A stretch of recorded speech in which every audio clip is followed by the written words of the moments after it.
Welcome tonight to Suspect Photography Presents the Art of Communicating and Collaborating with Models. This is with the faculty member of the Retreat in the Woods, the amazing Dakota Lee. Dakota Lee runs events with Dakota, and I've been using and working with Dakota for quite some time at some B&H events, and it's been an amazing experience working with her, and we're really coming together for the Retreat in the Woods. But we thought that this would be really important to discuss communicating with a model. And not only did I choose just a model, I chose someone who's been in front of the camera, behind the camera, and coordinating photo shoots and is responsible for some amazing work, which we're going to show you. So it's how to speak to models and collaborating, how to get the most out of working with models. And here we go. Dakota Lee, founder of Events with Dakota, which I believe in 2016 you founded your micro agency. I did, yeah. Like late 2016. It was really honestly more to keep models safe. I saw other people running workshops in the area that um, made me just a little bit concerned in terms of model safety, in terms of what models can expect at these events. And I'm a mom, so for me, I have a very maternal aspect in a lot of what I do in my business. And I wanted to run something where I knew like models, are going to be taken care of, where we're creating a different culture of how we interact with models and what photographers can expect, and just more appreciating the role of the model overall, like the model's contribution to a photo shoot, which is, I mean, really kind of everything, right? It's really important the kind of people that you work with and the kind of models that you hire. So that's why I started it. Yeah. That's perfect, and it's apropos in so many ways. Yet, um, models and photographers have always collaborated in very special ways in the most successful photo shoots. But I think now in the post Me Too movement, there's this is very important dialogue to have, and also we have such a range of photographers that are available to a model, where models will be able just to connect with potential photographers across the country or across the world. And yeah, it can be a little dicey. So these are great lessons, and I'm really happy to have you go over that. Um, Also, you're an amazing model yourself, Dakota. Um, there's an ease and an authenticity and naturalness to your poses, your ideas, and what's your inspiration for modeling? Who do you look up to for models? I mean, honestly, I'm an 80s kid, so I grew up and my coming of age was sort of it was in the 90s when the supermodel was this big Mhm. force. You had the beginning sort of the Victoria's Secret model, and then you had the Chrissy Turlingtons and the Linda Evangelistas of the early 90s, and they just seemed so amazing and powerful and glamorous to me. They were all these things that just seemed very fascinating to me. Um, and just the way that they can look so different in all of these photographs. So that was my beginning inspiration. I never thought I was model material. It was completely on accident that I started, because I was 32 years old when I started modeling, and it wasn't. Oh wow. Yeah, I was much older, but I mean, I'm 5'7", and again, I don't look like Christy Turlington, that's for sure. So I never really thought, I mean, I was confident, but I never thought I was attractive enough to be a model, because I never saw, they look so perfect and amazing Hold on, together.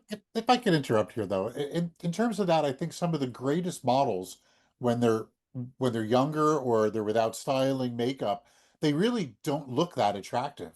Like it just it's Absolutely. almost like they're just a canvas that needs something on it, and then it's amazing. But that initial look is very plain. Well, and even some of the plainest looking people who don't even wear makeup or a lot of makeup during shoots can be some of the best models you've ever worked with. Their ability, because it's basically modeling is acting. And that's what I learned a lot the hard way when I first started modeling. I thought it was just photographers tell you everything, what to do, and it's glamorous, and be a model, they said. It's glamorous, they said. It is not glamorous. I'm here to tell you it is not. But it's more, there's so much more artistic fulfillment and it reminds me very much like it is acting, you're performing, Yeah, right? right, So it's some of the most, I guess, not conventionally attractive people can be amazing models, and then some of the right. most conventionally attractive people can be horrible models. You know, but actually, to be honest, one of the other faculty members, excuse me, Sean Kernan, actually, in our initial discussions, he sort of asked me to not just have pretty models. And I had Mhm. already been working with you and we were picking out the models. So it was kind of like, yeah, okay, Sean, yeah. But that's sort I Two, think having some, eight, oh, hold on four. a sec. Let's hold for one moment. Let me just, everybody make sure you're muted. Otherwise, I have to stop the program and start muting people. Okay. So, where were we? Oh, yeah. So, Sean Kernan had said having average looking people as the models, or look, well, we have amazing models lined up, and one of the other students is a mom as well, and wants to has donated her child to be a model as well. So, that immediately when she said that in my head, I was thinking like a little satyr pan in the woods, a little kid. But um, So so here for it. so let's just move on to a couple of images that you've been in, and if you could just kind of tell us about each one. And you sent me a load of images today, and I selected these images just for tonight's program. So thank you for sending so many, but I got to do a little editing, which is always fun. Yeah.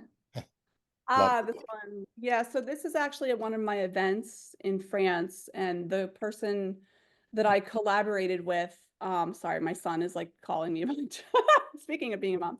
Um, but my collaborator is a model and photographer as well, and she takes absolutely beautiful photographs. And this was sort of what I envisioned in my brain of going to France in front of a castle with a selkie dress, and it's just like everything's big and grand, and she nailed it. I mean, she did such a great job with the photo. That's her edit, you know. But her and I have a good relationship. Her name is Astrid Carlson, and she's an amazing model and also an amazing photographer. So, Now, and is this you or is this that's Miss? me. Yep, That's that's you. me. Okay. Yeah, so she took that photo, and that's my selfie dress that I bought basically for France. I've modeled with it since, but that dress I bought exact like Can specifically you for bring France. can you bring that one to the retreat? I might be selling it, but I can wait. I can wait to sell it. I'll bring that to the retreat. Yeah, it's a great dress. It's good with it's so great. It's It's very great. It's amazing. Right on. I love, yeah, I mean a castle, that's so cool. Maybe, Mhm. yeah. We're gonna do an airstream instead of a castle, but it'll look equally great. Okay, this one is special to me because I this one popped up on your Instagram just like a week ago, and it just Yep. sparked an idea. This is tell us about this photo. So this is actually also at one of my events, and I'm getting ready to move, and I was gonna get rid of this ladder because I what do I need a ladder? Like we have better ladders, you know, but this one is like painted and wooden, and I just couldn't get rid of it. And I'm like, okay, I got to use this ladder in a photo concept, which now I want to do a ladder series where I'm doing a bunch of different photos. But this was very collaborative because, you know, I had the skirt and the shirt. The photographer just randomly brought, like one of the photographers who attended the event randomly brought a parasol. And I had initially had this like big hat to Mhm. wear for this concept, but it wasn't whimsical enough. So I'm so glad this kind of goes into the collaboration of, you know, I initially communicated the type of styling that I was going to have at the event. And because I communicated that ahead of time, the photographer was like, oh, I'm going to bring this parasol. I think that would look great with this outfit. And his name is Joe Williams. He's very local to me, and I worked with him several times. But I mean, I feel like the parasol makes the entire photograph that he took because it just creates it's so out of place and random that it makes the photo even better. I, I love it, and it's because it's simplicity, yet it's great. And you're going to bring the ladder to the retreat, I and am because I love that ladder. yeah, I can, I've scouted it out and I can see spots where that ladder is going to be great, and then spots that I didn't figure on. So I think it's going to be really an interesting thing. But I want to just, this is where I love the collaboration. What you just said, talking about ahead of time. speaking in that collaboration. What I shall endeavor to do for the retreat in the woods is going to be, let's work out what our prop list is, what's available, ideas we have, and send that out to the registered attendees, the students, ahead of time, so that we can kind of get them ready for that what's that collaboration ahead of time. That's just amazing. So, and I just, again, it's simple props. It's a great photograph too. If I may just do a quick critique on it, I love the shallow depth of field. And usually shallow depth of field is a much closer, intimate portrait, but this is back and you get that nice. Mhm. I'm going to assume that this was like an 85 1.2 or a 50 1.2 lens, something with a limited depth of field. I think it was an 85.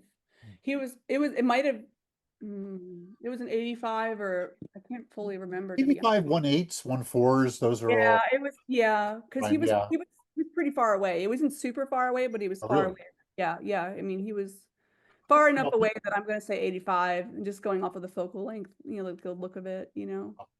Beautiful shoot. And then also the parasol balances out the light nicely. Mhm. It softens it up, which is all good. So great stuff. The clouds are awesome. Love it. Whoa, ho, ho. Are you a Cenobite? What's going on here? I love this photo. So I created this headpiece, this mask out of zip ties. I just was like, what would it look like if Oh, I I see it. Oh my God. Yes. I didn't notice that. Oh, come yeah, sorry. so that was like $6 altogether because I it was like I already like I it was it's a fishnet stockings with zip ties.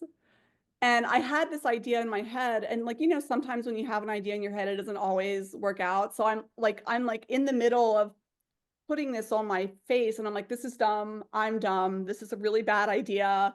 What am I doing with my life? This is so stupid. And then like when it's about three-fourths of the way done, I'm like, oh wait, this is actually oh my God, this is a great idea. Is it reusable? Is It this a, is. Yeah, I still have it because I made it ahead of time. And then I posted it on Instagram and like no one wanted to shoot it. And then this guy, Hunter Herrick, who shoots Leica in Brooklyn, right, reached out to me and he was like, I want to shoot that. Yes, me, I will shoot it. And I'm like, yes.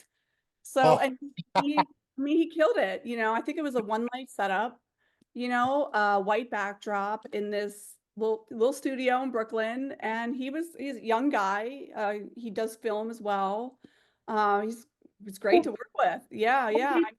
who made the decision to bring the hands up into the photograph? Oh, that was definitely me. I was basically doing different angles, Right. like stuff like that. And some of it was just head on. There was like, I think so that photo wasn't shared on Leica's Instagram page, like on their main page, but there's another one I think it's in black and white where I'm like doing something like this. But that one that's my favorite because it's more flattering. Love it. Love it. And this photograph is amazing. I don't even know what's going on here. So I was one of the first people in my town to get COVID in 2020. It was March. So the day that everything shut down, March 15th, 2020, that was the exact day my symptoms started with COVID. And I was one of the people who was like, it's just the flu, forget about it. Like, it's not a big deal. I was so wrong.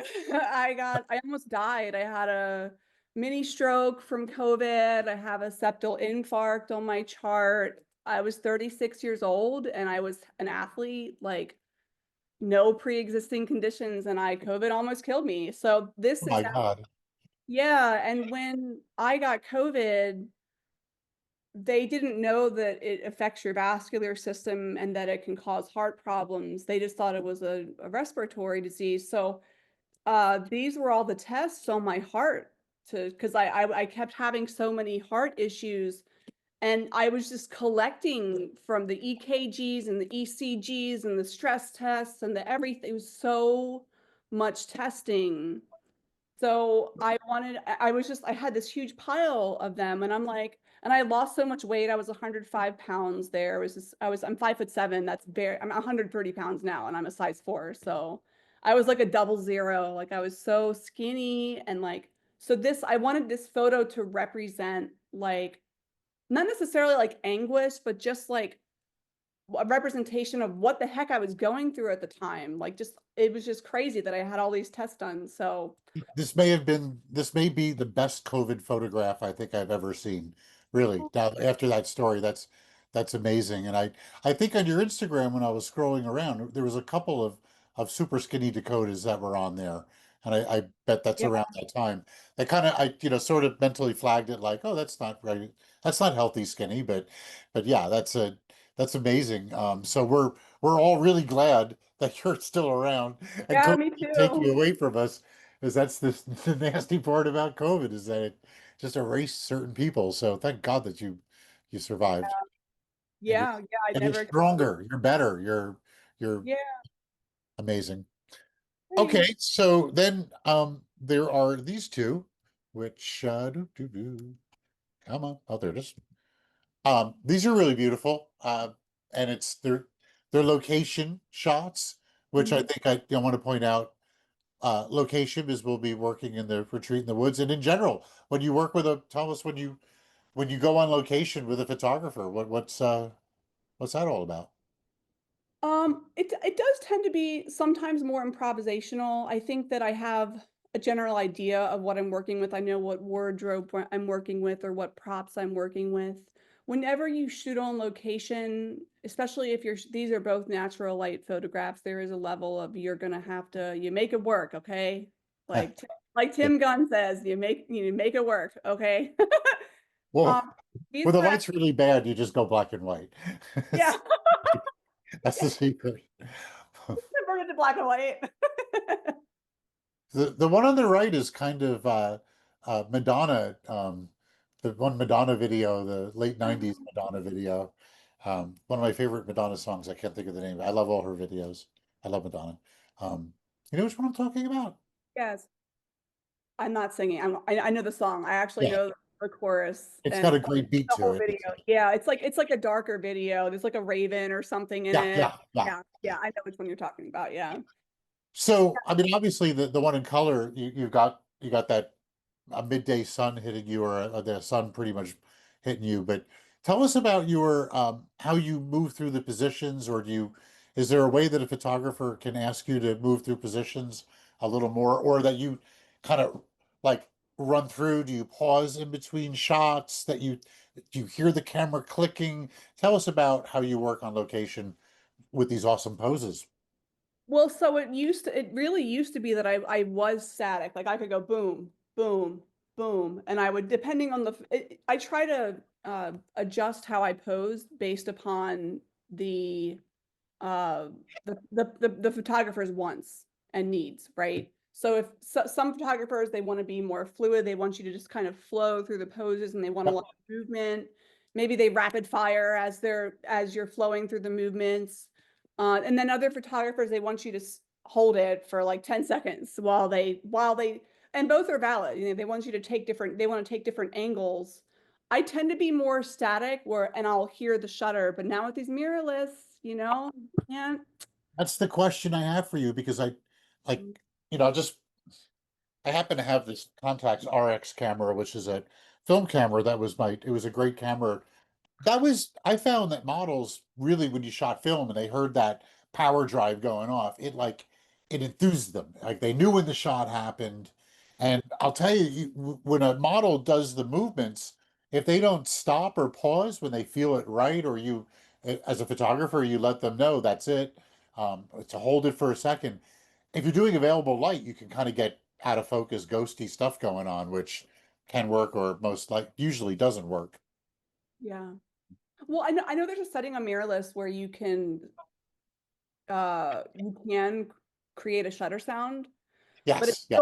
it's still very low. So So then, I've been more fluid in my movements ever since where I'm just like, look, I'm just gonna flow.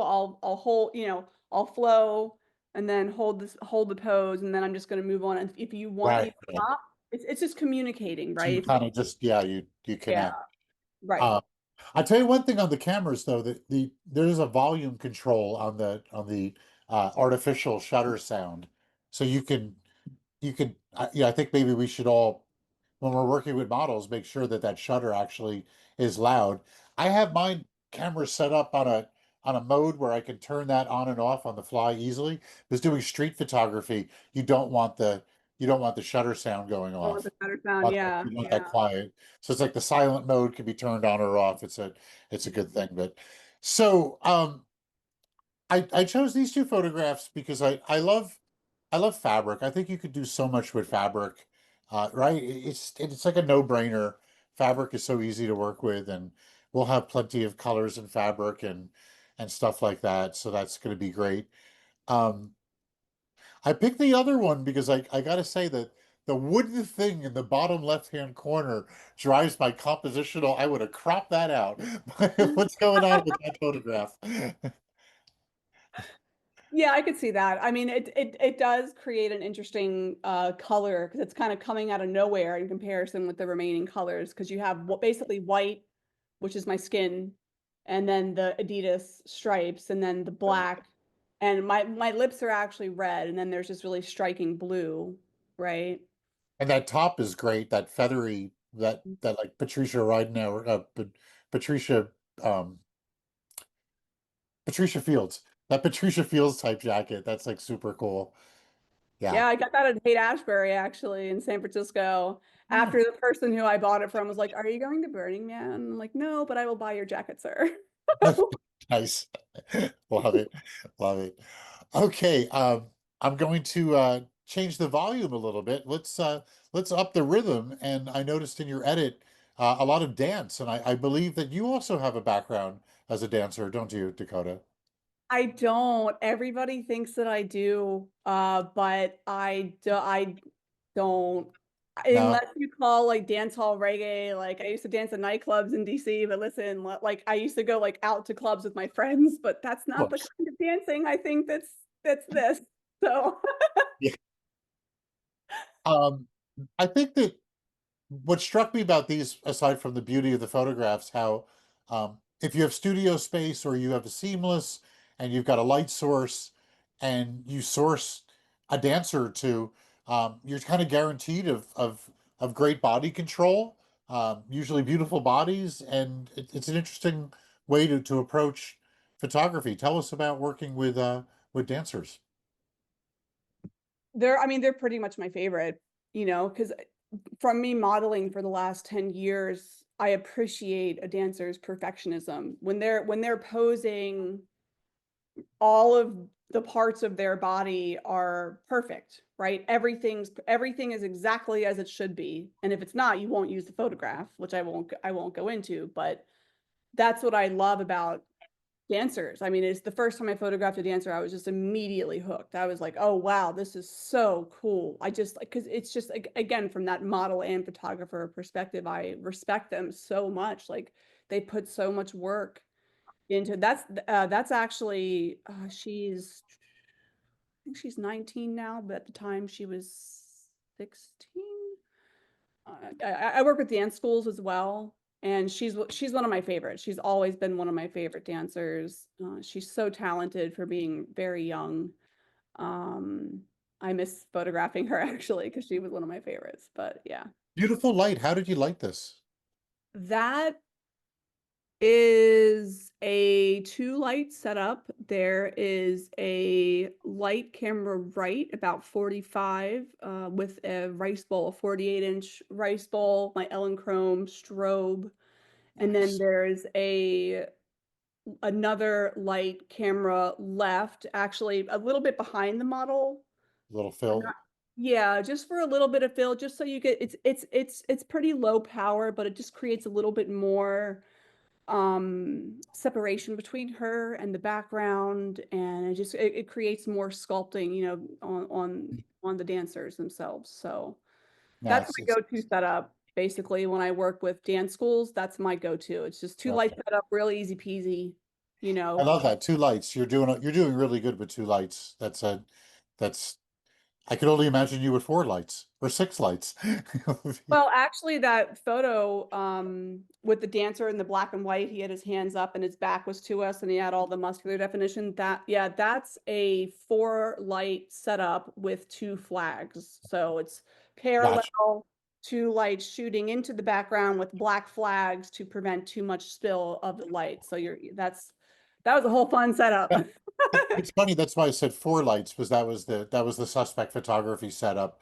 You have to have two good lights on that white background or Yep. any background to make it, the differential between the two, make it pop or make it darker or whatever. And that's like good light starts at four lights really, but you've got, your two light setup. Don't deny it's pretty damn beautiful. These are really neat. Just beautiful Yeah, stuff. thanks. I just started with more lights. I've done multiple light setups. I have a few that I use, but I am a KISS kind of photographer. Keep it simple, stupid. Yeah. I'm that kind of a person. How can I make this simpler for me and for my clients and make this process easier? I so respect photographers who have these amazing light setups, but I'm like, man, how can I do this with like two lights? Well, well, it's working, but yeah, no, adding more lights. I think I got up to like six lights, and it was splashes of color gelled lights on the background, and Oh, that super was cool. about, and that I have to say that was pretty cool working with that many lights. But you just basically it's like a lot more time in front of the photograph. You're setting it up. It's just the way it kind of goes. I I love this one because this one, you are the faculty for the retreat in the woods, and you're going to have a big input on the photographs that are taken at the retreat. And we have interesting architecture at the retreat. It's very different than this architecture, but it just shows you how using what you have, architecture, or going to a location. Tell us about this really amazing photograph. So that was so the two dancers that you saw on in a studio setting with the younger dancers, the one who was really bendy, right, who was doing an acro pose, and the one that I was gushing about. This is the same dance school. It's an Italian woman, it's Italia Performing Arts in Winchester, Virginia. And the woman who runs it is Italian, and I just adore her. There's an artistry to all of her students. I mean, she really values the artistic process of dance. It's not competition focused. She appreciates the art of it. And you can see it with these dancers, right? So she was, I think, 11 years old, Wow. right, right. Amazing. 11, 12, maybe. She had just started on point. And because they have to wait a certain time typically for them to do point because of their ankle development. But yeah, it was just a trade shoot. That this is a church, actually. I photo, we did a photo, we did our own little photo walk. I did a trade shoot with her and I set her and her mother's great. Her mother came with a mood board. I freaking love her. So yeah. That's amazing. I love that photograph, and I love this one too. Again, a dancer, but just great vision on this. This is amazing. Thanks. Yeah, that's Alexandra Hutchinson of the Dance Theater of Harlem. I would say, objectively speaking, the best female dancer I've ever worked with. I love all the dancers I work with. They're all talented. Her and the other dancer, Derek, are at a level that Dance Theater of Harlem is just There he is. next level. And she's actually coming to build. She's working on the, Really? Mhm. She's working with an African designer there. So yeah, we're Oh, is that Theory? I Benduet, I believe, can is do, her. yes. Yeah, so she's one of the models for that That's concept. cool. Gabe Biederman put that together. He made that connection and really championed it. So that's going to be, she's an amazing speaker, and this is an amazing model. Then, if that's I can't wait to meet her. That's amazing. Oh, she's one of the best. Where's this photograph taken? That was taken at FD Photo Studio in one of the Queens locations. Sorry, I can't remember. This was a long time ago. But I took this photo almost out of spite because it was one of my events, and they were like, "Oh, if you put the dancer there, you're gonna need another light to fill." And I'm like, "No, you don't." And they're like, "Oh, you're gonna blow up the background." And I'm like, "No, not. Let me show you how it's done." And then I took that Cool. photo and I was like, as I was saying, so we're gonna work on this concept right now.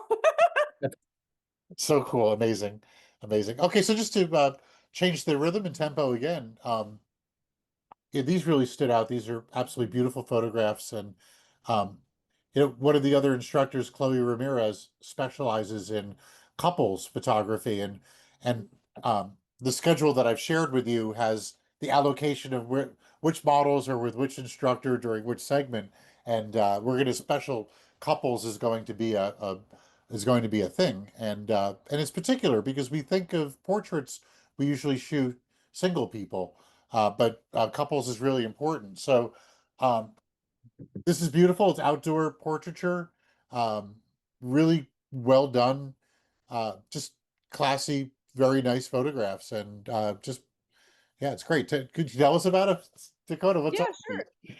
So, these are an ongoing client of mine. I've worked with them 3 times. They're actually the same family. I love this little girl. She's amazing.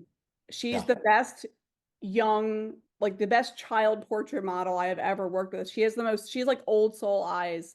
And I just yeah. love this family. I mean, they always come correct. We always discuss, I tell them the location and we discuss wardrobe ahead of time. They are so good with colors and like knowing their colors. And so there's a lot of communication beforehand and they're so appreciative. Like they're one of my favorite clients. That's why I included them because I connect to this family Mhm. so much. I love them. So that's why I share them. Again, this little girl is freaking amazing. She's so She good. is. She really is. Well, it's a beautiful family. Like this uh, is a just I could see this in a high end advertising campaign. It's just like you can't connect with people like this on an often basis. This is just perfect. So, so I have to ask you before we go on to the next slide, because the next slide is a very important slide. But can you tell me what equipment are you shooting with? I don't remember. I don't recall. So I am not mirrorless yet, guys. I'm not mirrorless yet. Okay. Okay. I'm shooting with Canon. I shoot with the Canon Mark III and I shoot with the Canon Mark IV. Those are my two cameras Two that 5Ds. I Okay. have a variety of lenses that I use. Currently, my go-to lens is my 35. I shoot with my 35 millimeter. I love 35 millimeter lenses. They're just so great. They're so cool. The way that they photo, oh my gosh, don't get me started. So most of the time I'm shooting on a 35. For my more corporate type of work, I actually shoot with a 24 to 105. Sometimes I'll shoot with my 100 millimeter macro. It really depends. I do have an 85. I have a couple different 85s, and I use What was the shot on the left with the young girl? What was that shot with? that was probably actually an 85. Yeah. Okay. Okay. Yeah, yeah. So that's I was wondering if you were going to ask that actually, but yeah, that was with I wanted more bokeh. I wanted more a shallower depth field because she's just serving. Look at that. Look at that little girl. No, Just no, this is what, look, I'm a portrait photographer. That's why I kind of figured that was an 85. It's just yeah. it's what it just does so well. And it's an interesting lens because it comes in like the 1.8, the 1.4, and then like the 1.2s. And the 1.8, the least expensive of all of them, oh, it just always does a bang up job. And you also mentioned a 100 macro, which I've always loved that lens. It's such a double duty lens because you could do macro with it. If you want to photograph a rosebud, you can fill the frame. It's all good. And if you want to do a portrait like 5 feet away, it works. And if you want to come in close on a portrait, it works. It's like just a cool lens. I early on in my career, I made the mistake of doing headshots with a 100 millimeter macro, and I was not very good at editing at this time, and that was a poor life choice. Too sharp, too sharp, or what Way was the? too sharp. Nobody needs to see their face like that. No, nobody. I'm photographing people of all different kinds of ages. Nobody needs to see their face that detailed. It just was a very That's poor. so funny. That's so funny. I love it. Hyper realistic. Okay, so I promised everyone that the next slide was going to be a very important slide because I would like us to all channel the rain that is in this photograph to only be in the photograph and not happen during the 4 days during the retreat. We will not we will not use the W word and we will not use the R word ever again. We're channeling with this beautiful photograph. Thanks. So That's my son, actually. He's a great, Wow, yeah. amazing. He's my, like, he's really, so he's a really good model when he wants to be. That's the key, right? But I had a shoot outdoors and it was raining and my client, it was a maternity shoot and she was like, no, I'm fine. And I'm like, well, I can't, I don't know what to tell you. Like, I don't, she's like, no, no, I really want to do it. And I was like, okay, all right, we can figure this out. I'm like, you know what about a clear umbrella? That's a thing that people do. And she was like, yeah, that's fine. Let's do it. And I like, it was literally the same day, but she was like so adamant. And she's like, look, I'm due in like, it's now or never. It's now or never. We got to do it today or bust. So I got this umbrella, did some light tests with him and, just tried to figure out textures, and it's a little bit more emotive. I mean, she's more smiley and like soft and, Love but it, love it. Yeah, yeah, a beautiful boy. What's his name? Dylan. Dylan. Very cool, very cool. Great. Well, I love the umbrella, and if it, the rain. Look at the bouquet on that as well. Boy, this is beautiful. Great shot. Okay. Well, thanks. Okay, so let's start some discussions, and we have some specific questions that we talked about, and this is a great benefit for everyone who's listening to this who wants to work with a model, because these are like three very important things to talk about, and not only do we have the model, we have the coordinator, the yeah, a true expert on this. So and also a fine photographer, I may add. So the first one is finding a model, and if you could tell us, when we talked before, Dakota, I was like, is model mayhem still an option? And you kind of, but you kind of poo-poo that one. But really, Instagram was a big one for you. So I chose a shot of your events with Dakota Instagram page, and tell us about what's your hints and suggestions for finding a model to work with. So, I mean, Model Mayhem, one of the one of the best features of Model Mayhem is the verified credits, right? So when you search for local models in your area, you can see that someone's been, has a ton of reviews. And that is one aspect that I really do love about Model Mayhem. I still use it on occasion. It's very rare because almost everybody has transitioned over to Instagram. And I mean, they're definitely, so I book most of my models through word of mouth. I still do go through their Instagram, but I would say, okay, for someone brand new, right? Someone's like, I have no idea how to find models. What am I supposed to do here? There are definitely things you can look out for. You can look up, if you're in New York City, hashtag New York City models. So you go through the list. This is just one example, right? Go through the list of models. Then you click on this model's profile. Okay, does she have any tagged photos?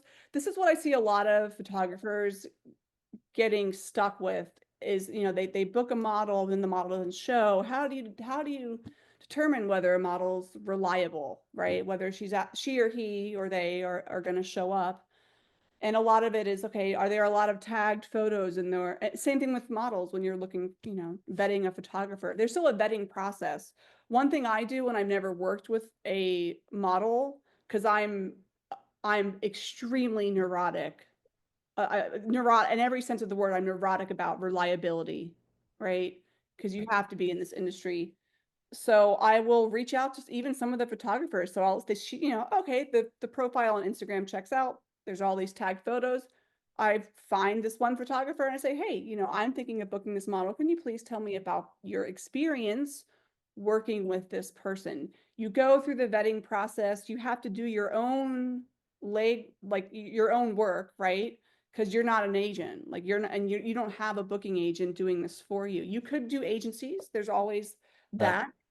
If you have the budget for it, you can go out, you can go to an agency. I've had pretty good experiences with agency, because agency models, man, you have to be very reliable. But the vetting process works. I mean, I'd say 95% of the models I work with are all freelance models. I like the freelance. There's a huge difference in cost between a freelance model and like a Wilhelmina, and then like a Ford or an Elite. I mean, Oh yeah.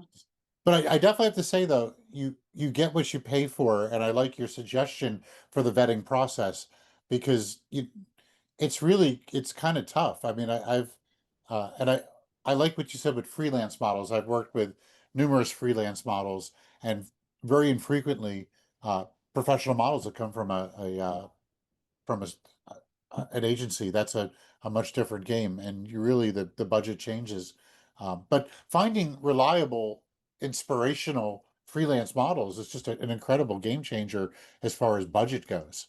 Yeah, absolutely, absolutely. And you can sometimes, depending on your work or the project, you can sometimes trade with them. All right, so that was some tips on finding a model, and just in quick summary, it's it's going to Instagram and searching for the location and then models, and then doing a little digging on the models. And if you really want it to get the right one, it's reach out to a photographer that's tagged, and images that they're sharing with many tags on them tend to be more reliable.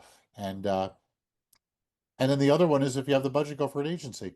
Okay. How to collaborate with the model. And I think this is just a huge question, because if you don't offer collaboration, um, and you really don't have a good impromptu moment, you sort of the photo shoot can be uninspirational. And I'm definitely guilty. I have worked with certain models without kind of going in with a loose plan, and it just didn't work.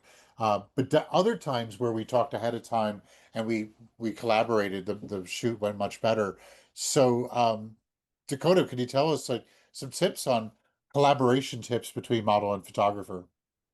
Yeah, I mean, as far as pre-shoot communication, that's super important, right? So that way your model has an idea of what they're getting themselves into. I'm a big fan of mood boards, Pinterest boards, like creating some kind of, it doesn't even have to be a lot, but it's, create a collage of photographs. This is the vibe that I'm going for. You can say, for example, okay, one of my favorite photographers I ever worked with told me he wanted to do a photo shoot that was erotic in nature, and I said, "Oh, honey, no." Like, "Oh, honey, I do not do that, okay?"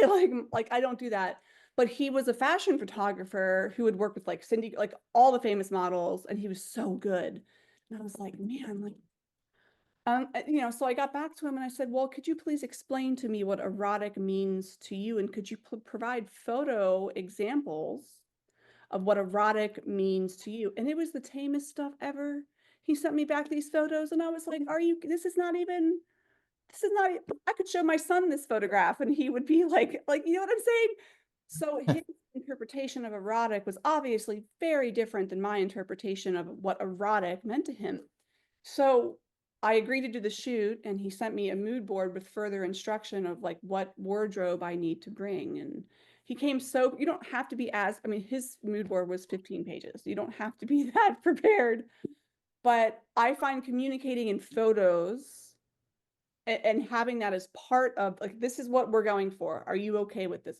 This is the kind of vibe that I'm going for, and just preparing the model ahead of time. So because sometimes we'll practice poses before, just especially if they're like a newer model that you work with. They're very nervous. I was very nervous the first year I modeled.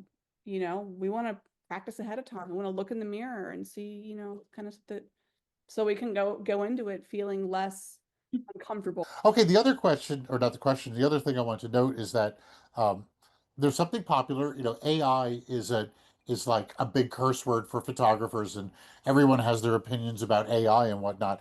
But I have heard that AI being used with prompts as a to create a mood board image is really useful. What's your feelings on AI to create mood board images? I haven't used AI yet for mood boarding. Kudos to people who have trained AI to produce good prompts that they can use for their mood board. Yeah, really, congratulations. Because listen, I tried and it was just, okay, I'm not doing this. I'm just not going to do this. It's fine. It's fine. I don't need to do this.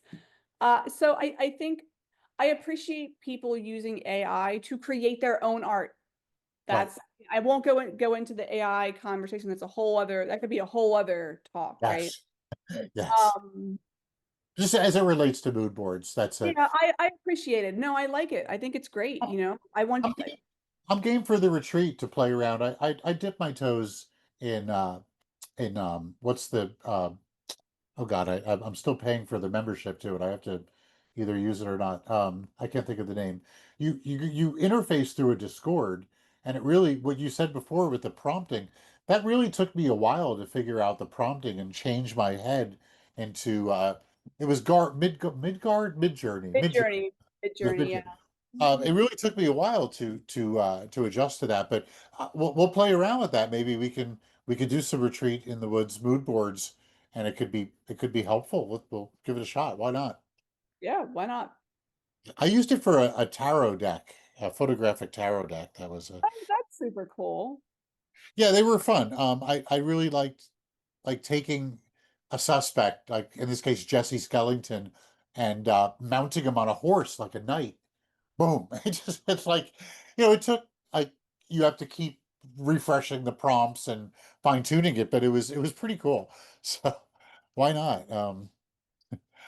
Okay, let's take a second here and go on to the next one. And before we move on, I just want to point out when I was going through, I love the discussion that you're having on this, your description for uh, uh, this Instagram post, um, a fun vintage inspired workshop. So it's really you've got the mood board right there in 3 words, and then you go a little deeper and there's a story. You're the upper class woman in the chair, and me as a dramatic maiden. So uh, it's kind of funny actually. She's like my lady in waiting, my very concerned lady in waiting. Well, I just want to go into collaboration. Was there a little bit of role playing going on during the photo shoot? Was this stuff being spoken about? Yeah, the photographer, her name is Shiva, the one who this is actually another person's workshop in San Francisco.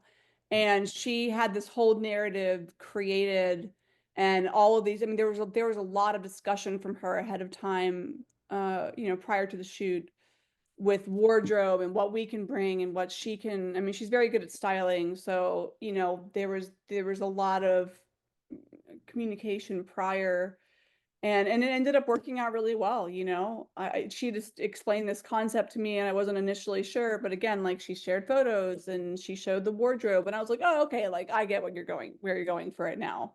You Very know, cool. Very cool. Yeah, that really that's just that kind of summed up collaboration for Mhm. me so much. This is a funny one and do's and don'ts. And I would like to talk about do's and don'ts. Before we go any further, I did grab this image off of I I searched hashtag horror photo stories. And this was one that came up, and I just Camp Crystal Lake, and it's a horror. It's a photograph. It kind of cracks me up. It's so 80s horror. But do's and don'ts, and uh, this is an important one for a lot of people to pay attention to. Tell us as a model, what are some do's and don'ts? What are some limits? What are ways to discuss that and mitigate that? like themes of the photo shoot and such.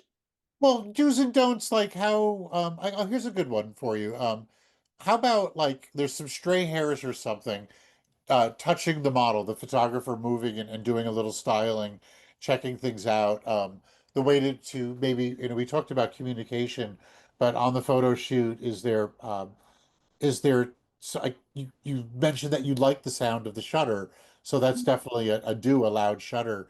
How about as far as like, do you like to work with a number of assistants? Like what does it give us the things that work and then the things that don't work?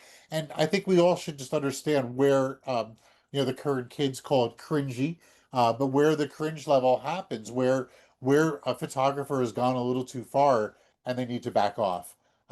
Just tell us about that.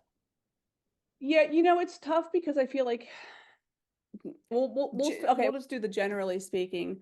I've done posing classes and working with model, events with my own business. And one of the things I tell photographers in terms of how you communicate with the model, because I know like with boudoir photography, it's like, oh yes, girl, oh my gosh, your butt looks good, girl. Like the language is very different. But when you're working with a model, right, you're not treating a model like a client. A model is not a client. She's either your collaborator or sometimes even if you're hiring her directly, you're her client, right? So the language with when you're communicating with this is her job, right? So I try to explain it to people in terms of how you communicate with the model and gas him or her up during the shoot is how, if you're a lawyer, how would you speak to your lawyer colleague? Would you tell them that their butt looks good? Like, like it's just, would you tell them they're really sexy during the shoot? Like these are things, even as a woman, I don't say these things. Like I'm not, a threat typically to many people, but how you communicate, try to keep the communication very corporate. You're here to do a job, this person's here to do a job. And yes, we're creating art together, but with some of these models, these freelance models, this is their whole business. This is their whole life, right? So it's just keeping the communication the way that you would talk to a colleague at Mhm. work in a cubicle, or if you're a lawyer, Gotcha. keeping communication corporate. Touching the model, it's interesting. I typically don't touch a model at all. We don't really appreciate, especially, without asking permission. You always ask permission. Like if a piece of hair is sticking up and they're not getting, and you're like, no, just touch this hair. No, no, no, no, no, no, this hair. No, no, no, you're not getting it. Right. You could say, excuse me, can I just grab this piece of hair? But anything in certain areas are pretty much off limits. If you need to adjust the dress, just ask them first. A Okay. lot that typically just goes a long way. Consent, right? Informed consent, consent, like that's super important, and that makes the person feel comfortable. I don't think many people want, even in my own business, even when I'm working with corporate headshots, I ask the person, hey, can I touch you? Like, I just need to adjust your blazer, and most people don't ever care, but you always ask as a courtesy. No, you just gave some amazing advice, and I like keeping the communication very corporate, HR approved, the whole, and I think back to, yeah, I photographed many models and erotica, fetish, straight up couple, the whole mainstay. And one thing that when the lights were looking good and the model was giving out the energy and everything was clicking, you sort of become enamored with the model. They become your muse in a moment. And at that point, I think like I'm just be like, that's amazing. That's Yeah. fabulous. If you could just kind of back up 1 foot, oh my God, that's you're really nailing it. Just this reinforcing, especially when you start getting what you want, let them know with a I don't want to say PG. I don't even like the fact that we rated, just a respectful a respectful compliment to instigate them to continue.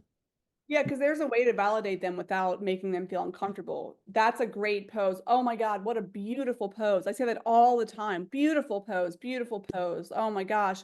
Wow, that looks so great. That, not you look beautiful. Wow, Right. that's beautiful. This is beautiful.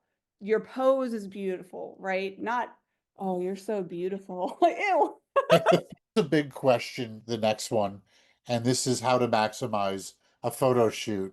And again, going through, I left I just I, I was going to crop out the comments, but I really love what you said, and it just shows you're so strong. So I want to give your platform a little bit higher up and let everyone just see this.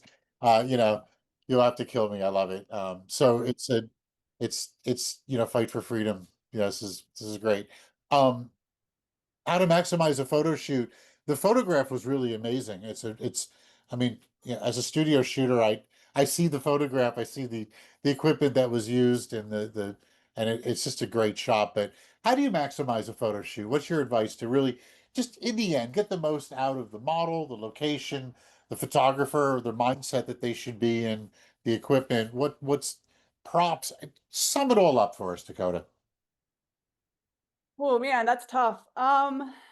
I mean, a lot of it for me is in terms of with your equipment, if you're using equipment, you've got to prepare ahead of time. Like don't go into the shoot without testing your lights. Like, what are you doing? Like, I mean, you booked a studio or something, you maybe say you have 2 hours of it, unless you really know, like, I've used this same setup 100 times. I know exactly. I've used this studio before. I know exactly what I'm doing. Okay, fair.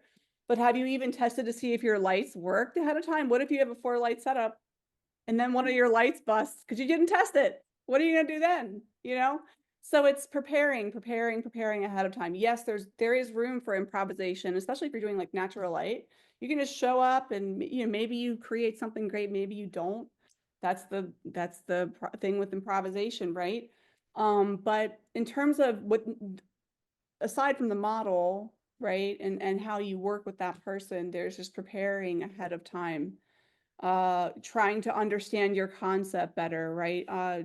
What colors are you using? Why are you using those colors? How are they going to flow harmoniously together? It's the mise en scène.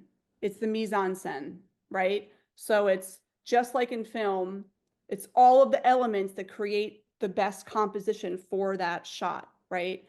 And just like when you're seeing a film, people aren't just showing up. You have a whole team of people, and if you're just a one man show, you have to prepare ahead of time, one. And then two, as far as with the model, it's always building a good relationship with this person. We're photographing real human beings here, like in terms of portrait photography, which is what we're doing, right, at Mhm. the event.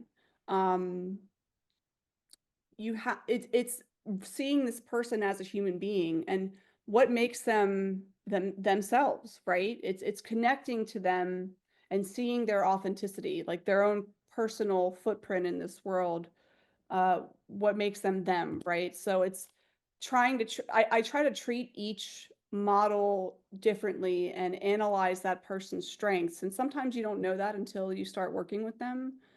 This is why for me, I do love working with new people, don't get me wrong, but I love working ongoing with people. To me, that is the best because you build a relationship with these people and you learn the layers of this human being and it creates so much better photographs. Like Catriella that was in the blue fabric or the teal fabric that we saw in the desert. She's coming to the event, the retreat in the woods. She's amazing. I mean, I don't like to use muse can be a loaded term, but I would consider her my muse. I am better because of her. And she helps me to create better photographs because of the type of person that she is. And I've photographed her like, I don't even know, 25 times. So that to me helps to maximize a shoot because you're building that rapport. You know what this person's capable of, and you know that you connect really well together, right? Because I mean, I'll admit I mean, it doesn't happen often, but sometimes I'll work with a great model, but we just don't connect, right? There's something, and I'll still get good shots and I still love to shoot, but I don't know if I'd work with them again, because there's an energy, right, Mm. that is exchanged between the two. And that's pretty much my favorite thing about modeling is um like a photographer's work can be different just because of you, like just because of the model. My work is much better with certain models, with Catriella, with Alexandra Hutchinson, with Derek Brockington, with the little girl that I told you about. They make me way better than I would have been with somebody else, like somebody else behind Yeah, the lens. to your first point, um, I got to work in platform Albert Watson, and resoundingly, Albert Watson's lesson was preparation. And he really reinforced it with his classic photo. You remember the Steve Jobs photo? He's like the Yeah, cover yeah, of yeah. Albert Watson shot that, and he really researched Steve Jobs ahead of time, and he had everything. He knew that Steve Jobs was going to walk into the studio, get in front of the camera, and everything had to be perfect. You know, it wasn't. There's no fumbling. Right. Preparation is huge. So that's a great that's a great point. The other one I just want to bring up is I'm disappointed, and I understand you are throwing a little bit of shade at Muse. Um, I do Yeah. believe the Muse is very strong, and I think where we covered the respect and the communication and everything. I think that we could take Muse and take away the darker connotations to it, which I'm well aware of. But for me, I've had several Muses in my life, and what struck me was when you said working with them a couple of times, because you work with someone once, you have a great photo shoot, you had great good energy, everything's all good. Definitely it gets better on that second, third, and then maybe Yeah. the fourth one, it doesn't really, the magic for other reasons doesn't happen, but you definitely know the levels of them, and that's really great advice and very apropos. Yeah, I want to bring muse back as a good word. I really, because there are, you don't realize it until you, as a photographer, have a muse, right? Or as an artist, have a muse, and you're like, this is a thing that really exists. Yeah, and you can have multiple muses. Um, Mhm. I've studied the classic. One thing about Paris is that like the muse was so hyper. There's certain great legendary muses that were in Paris in the the 1920s and 1930s that Mhm. really just influenced modern art in such a way. So speaking about influencing modern art in such a way, I am thrilled to announce our models that are confirmed, and the photo gods willing, these will be our models, our three models. So I'm just really thrilled. We have I want to start just from left to right. Porcupine Poor. Uh, she's she's a beautiful model. She's ethnic. She has a really interesting face. Um, that's her. If you do an at Porcupine Poor on Instagram, you can follow her and see her work and what she's capable of. I saw a lot of editorial, a lot of uh, kind of really professional looking work on that. Mhm. Can you tell us about Dakota? What's up with Porcupine Poor? Yeah, so I actually found out about her through Catriella, and she was like, "Yeah, I work with this model. She's very sweet. She's from Thailand, and she's very very new. I hadn't worked with her yet, but I started hearing from again Catriella, and then I heard from a couple other photographers locally that she's like, "Oh, have you worked with Poor yet?" And I'm like, "No, but I keep hearing about her." So I finally hired her for one of my events, and she's just rock solid. I mean, everyone loves working with her. She's sweet as pie, just so sweet. And she's so dedicated to being a model. So it's like, again, shows up on time, responds quickly. Like there's just the communication is just on point with her. And again, she's very dedicated to her craft and becoming a model. She went to the Coco Coco Roche School of Modeling or something. Sorry, Okay. I don't know that supermodel too well, but she went to that school to basically train in like really high-end posing and creative posing. So she's really So good. enthused. I can't wait to work with her and do this project. Now I've worked with Elijah before at B&H Photo at our depth of field events, and he's he's amazing. I just want to share one quick story with him. He was in between a photo shoot, and he jumped down on the ground, and he did push-ups. Oh my gosh. And then he popped up, and I, everybody was like, "Oh my God!" Yeah, exactly. Oh my God, those abs are amazing. And if you go to at Elijah.aj Instagram, you'll see the wide range of looks and capabilities he has. And I'm just really looking forward to him in the woods in that persona. Wow, I mean, I'm just getting some amazing ideas already. So, you've got some stories of working with Elijah. Yeah, I mean, he's really sweet. He's extremely dedicated to modeling. And the first time I had worked with him actually was at Depth of Field. He came at the time, I don't think he's affiliated with the agency anymore, but he was affiliated through a DC agency. He's actually in the DC-ish area, Virginia area. And yeah, I mean, he's amazing. All of my communication with him has been great. He's extremely versatile. He's very dedicated to his physique, almost to a degree that concerns me, or I'm like, because like he limits in terms of He limits certain like the push-ups, for example, like always trying to stay very cut, even if you're not seeing his physique. But I feel like sometimes male models are actually harder on them. That's a whole other topic, but male models are very hard on themselves, like very hard on themselves. So, but yeah, he's a sweet guy. I think he's going to be an amazing canvas Yes. to work with in this setting. He's going to be incredible. I'm really looking forward to working with Elijah. Now I saved your muse for last. Catriella, I've been following her now, and yeah, I met her through you at a B&H event, and she's a great model. And I noticed when I clicked on her, everyone who was friends with her, I know a ton of those people that follow her.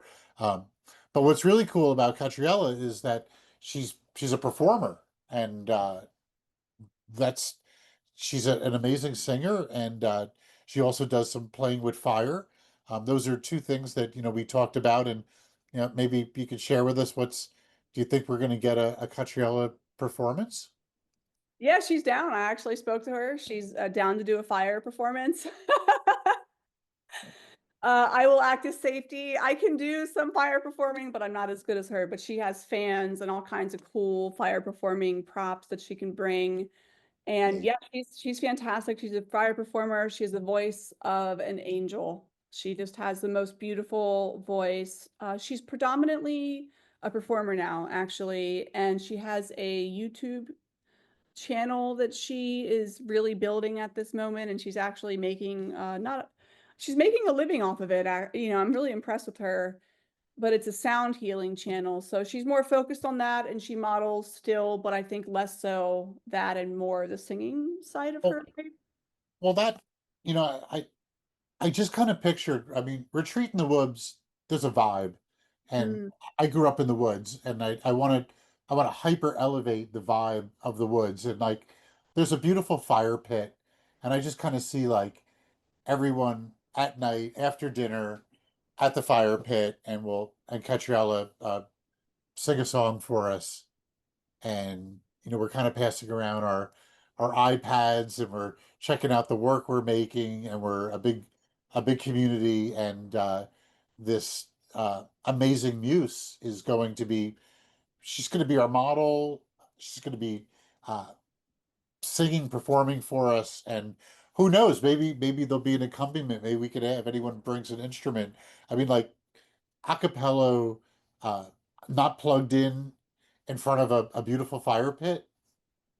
It's pretty yeah, great. I mean, that's pretty sweet. it's pretty cool. So, and yeah, I followed her work. She's a songstress. It's really pretty amazing. So those are going to be our models, and what we're working on for everybody. This is going to be a kick-ass retreat in the sense that you're going to get to work under the tutelage of some amazing photographers, some great lighting technicians, some incredible creatives, and you're going to be able to move from place to place. There's going to be things all happening at once in different locations. So this you'll be able to study the way that you want, have ample time to work with all the different models, and you'll also my real goal is that everybody should get some alone time with Dakota, the lighting tech, the model, and the what we have to add to the photo shoot alongside. And you'll be able to craft a photograph that you really want, a conceptual photograph that you want, and you'll have an incredible support network to do this with, and it's going to be really fun. I know it's going to be beautiful because I did something similar up at the main media workshops last October, but this is going to be something totally different, and it's going to be really amazing. I'm so looking forward to it, and just want to share the Events with Dakota. This is her new website, eventswithdakota.com, and there's not only is she working at the retreat in the woods, she's also have has a Tuscany workshop coming up in 2026. She does private events, New York City area, and she's a studio, and also she's Washington D.C. based, and she's the best. And I'm so happy. Thank you, Dakota, for working with us and coming on board with Suspect Photography, and and the retreat in the woods. Thank you so Oh, much. I'm absolutely honored. Seriously, like I'm really just happy to be part of all this. It sounds really cool.